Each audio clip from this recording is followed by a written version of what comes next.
আমাদের সকলের প্রিয় মুখ্যমন্ত্রী তিনি আসছেন আমাদের বাঁকুড়া সফরে।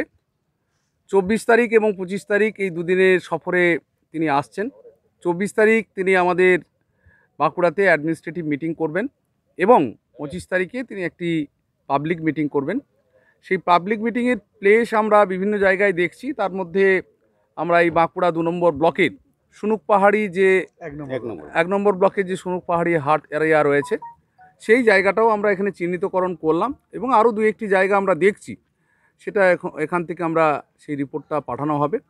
এর মধ্য থেকেই স্থির হবে কোন জায়গায় এই জনসভাটা হবে আর কি। তো এইটাই আমাদের ভিজিট আজকে চলছে এবং অ্যাডমিনিস্ট্রেটিভ মিটিংয়ের প্লেসটাও আমরা কয়েকটা জায়গা ভিজিট করছি।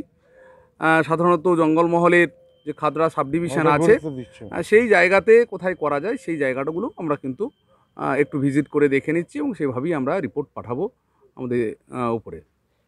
এটা হচ্ছে কিছুদিন আগেই অমিত শাহ বাঁকুড়ায় এসেছিলেন এবং কিছুটা আগেই এখানে তিনি একটা মূর্তিতে তিনি মাল্যদান করেছিলেন।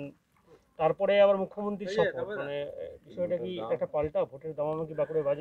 না, মাননীয় মুখ্যমন্ত্রী তিনি সর্বত্রই প্রায় প্রতি মাসেই 2-3টে জেলাতে তিনি কিন্তু অ্যাডমিনিস্ট্রেটিভ মিটিং তিনি কিন্তু করেন, বরাবরই করছেন এবং বরাবরই তিনি করছেন।